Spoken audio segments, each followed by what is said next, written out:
Hey guys, it's been a hot minute since I've posted a video, so I went hog wild and made 5 batches of soap. I'm going to show you those here, all in a compilation of one video. Now, the Midwest Fragrance Company just came out with a new collection, and of course, I had to get all of them, and here I am testing every single one. This first one is, I'm totally going to botch the name, but I'm going to try. It's Delicia Drenched Cheirosa 59. It is a duplication scent. It smells incredible.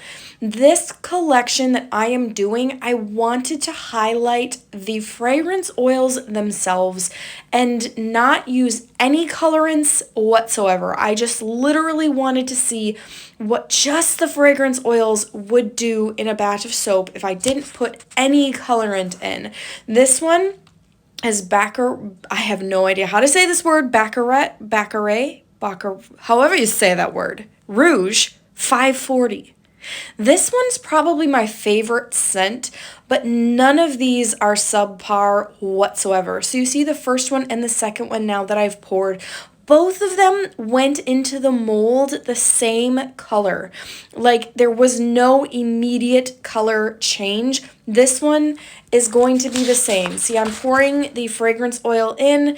This one is after hours. Now, this one has the most dramatic difference. After I cut it, you can see a clear color change, and after the bar has sat for a few days, again, it's 6% vanillin, which is a kind of higher amount. I usually don't soap with a fragrance oil this high of vanillin because vanillin turns your soap brown, and the more vanillin a fragrance oil has in it, the more it is going to discolor. It is the nature of the beast. It's just the way it is. I know we all try to fight it, but in the end, it's just gonna happen. It's just one of those things. So this next one is Emerald Grove.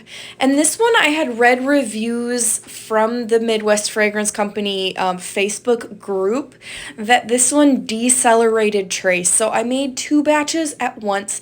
This one I poured first because I figured it would take longer to set up. All 5 of these batches went through gel phase. I soaked at around 95 degrees for each one of these. I had 0 ricing. This fragrance oil that I'm about to pour in, this one is Bitter Peach. And now the name, I know these are all duplication scents of different fragrances from different companies, but honestly, this one struck me as the most oddly named in reference to how it smells. The smell is utterly divine. It is so complex. It's spicy.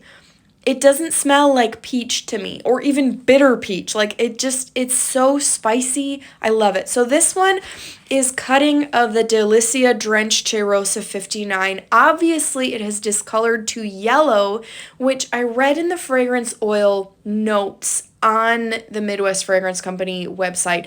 They have all the fragrance notes and the soaping testing notes right there under each fragrance oil, so you know what you're gonna get. I knew it was going to be yellow. I was actually really excited to see the color changes. This one is the most, shocking right at first. And you'll see why in just a second. Oh, the suspense.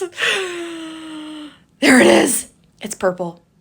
And I knew that. I knew to expect that because the fragrance oil notes told me that it was going to be purple. And this one has 0% vanillin.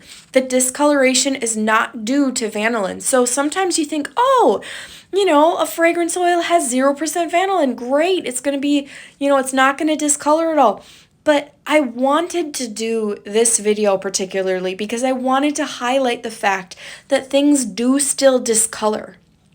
And it's not just because of vanillin. And it doesn't just discolor to brown.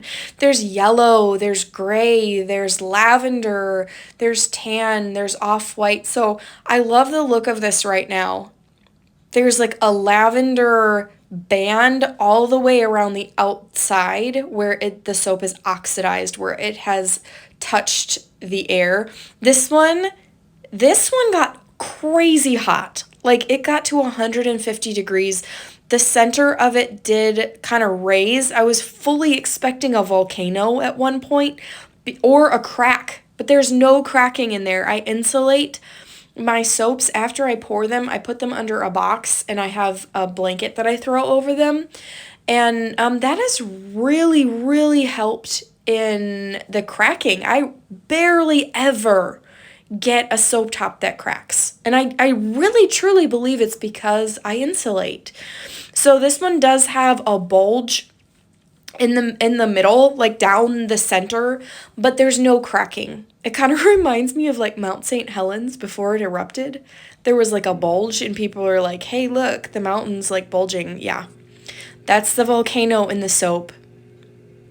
So this one does have the highest vanillin content. It has 6%, like I said earlier. This one is going to discolor greatly, but it's not immediate. It did go through partial gel phase. You can tell the circle in the middle, but honestly, after it sat for a few days, it wasn't even noticeable. You couldn't see that little circle in the middle. I know sometimes people freak out and they don't want to have partial gel phase, but honestly, it's not the end of the world. It really is just aesthetic, and sometimes it really does go away. So if you get a partial gel phase, do not freak out. It's not a bad thing. There's nothing chemically wrong with your soap. It just means it didn't heat up all the way through, and that's okay. So this one does not have a great deal of discoloration. It's just going to discolor to like a creamy white. There's a little bit of yellowing. You see that little bit of yellowing kind of on the edges?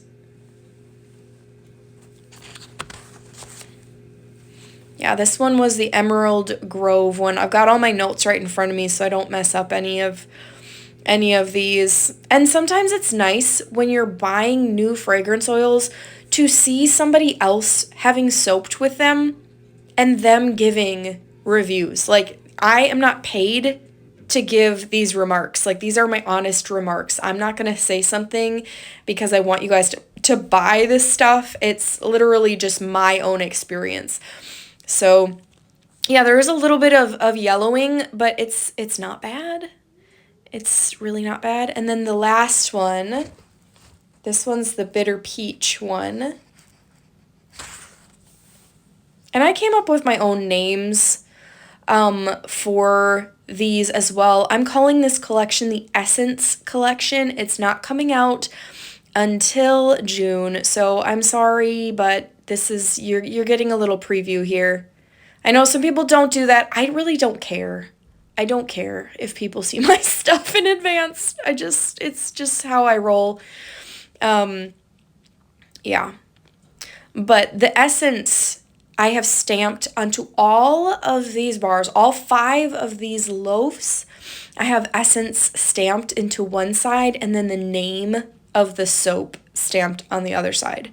And I'm asked about that too is, just hold on a second. See that little yellowing around the edge? So that's probably going to be the color after the full cure, that yellow. It's really subtle though. It's not super intense. But how I come up with my names, I use thesaurus.com. Literally. This is still going through gel phase. It's 118 degrees. So I think of what the smell reminds me of, and then I'll type that word into thesaurus.com, and I'll see what word I like best. In 9 times out of 10, that's how I come up with a name for a batch of soap. It's what either the color or the scent reminds me of, like some of the first words that come to mind, and then I'll punch those into Thesaurus, and yeah, it's really a handy tool. So this is my business stamp. And then this is the stamp I am asked about most often. I know I say this in all of my videos, but I always get questions. So I'm going to continue to just tell you guys, this is a biscuit stamp. It is a biscuit stamp. It is customizable. I got it on Amazon for less than $6. It was like $5.50 or something like that. The one that I purchased is no longer available. So you can't get it. I'm sorry. But they have tons of other ones, and they're just as cheap, like inexpensive. They're just as inexpensive. They're super easy to use once you get the handle of how to use them. I have had this one for 3 years. It is still going strong. So this one I called Hypnotic. And then we come to my favorite part, and that is beveling the edges. And this is just a potato peeler. I got it at Walmart for probably $2. I know that there are fancy beveling tools, but honestly, this works. And it's really easy to use. It's really, really easy to use. And after I was done with this batch, I didn't like how the top had discolored so much and the rest had not. And I wasn't sure if that would go away or not, so I did come back and I planed the top. And you'll see the planer a little bit later in this video. But I did end up coming back to this batch and planing the top because I didn't like it. There it is. See, so soon. You didn't even have to wait. Instant gratification. This is my planer. It's literally just a wooden box with a knife in the middle of it. Not a knife, that's kind of a harsh word, but like a blade is maybe a nicer word. And this one I got for like $15 on Amazon. You can just type into search soap planer, Planer, planer. And yeah, this is the only planer I have ever had. So I got this pretty early on in my soaping journey, and it's lasted. I've made almost 450 batches of soap, and it's lasted. So it's not, it's not a huge investment, and it's nice to have because sometimes you just don't know when you want to plane an edge. Sometimes they get a little like dimpled, or there's a little ridge you kind of want to buff out, but you don't want to sit there with a potato peeler and do that, the whole edge of it. So the planer is really nice if you want to do a whole side of the soap. And here again is my stamp, my biscuit stamp. I call it a slide stamp because you slide the little letters in. I don't know if that's the technical word or not, but that is what I call it. And I store it in a little glass jar, so I keep all my letters together. That way I don't lose them, because that would be really sad, and not having all the letters that you need. There is another stamp of Essence, just another batch that I have done. It was really fun, honestly, doing all of these batches of soap in a relatively short period of time. I'm just going to get a little more heart-to-heart moment here. My dad passed away very suddenly in the middle of April, and so most of the month of April I have spent traveling and being with family, and it was so hard. It was beautiful, but so hard. And when I got back home, I hadn't made soap in weeks, and I know that sounds like I haven't had a drink in weeks and I feel like I'm dying, like almost like an addiction. But this is a good addiction, okay? This is like a healthy addiction. It helps me get rid of stress, and it puts beauty into the world, and it helps people clean their bodies. So, win-win all around. Doesn't hurt anybody, right? So I made 5 batches of soap. I made every single one of these fragrance oils from this new collection into a batch of soap. It was so beautiful and cathartic and healing for me, honestly, to make soap after that loss, and just to be able to kind of let my mind go. And when you work with your hands, there's truly something to that. I know studies have been done, but I believe it wholeheartedly. Working with your hands does something. It's a healing work. It's like digging in the soil or working with wood or baking. It's just beautiful and healing. So this is the first one. That blush is going to turn more purple. The one to the right, you see that browning. So I'm going to go through left to right. Left is Hypnotic. That was the Delicia Drenched Cheirosa 59. Blush was Baccarat Rouge 540. The Seduction, that one was After Hours, the one with the most vanillin. The next one, Mystic, was the Bitter Peach. And then the last one, Splendor, was Emerald Grove. So you can just see the different discolorations of each of them. Probably the Mystic, that's the Bitter Peach one, discolored the least.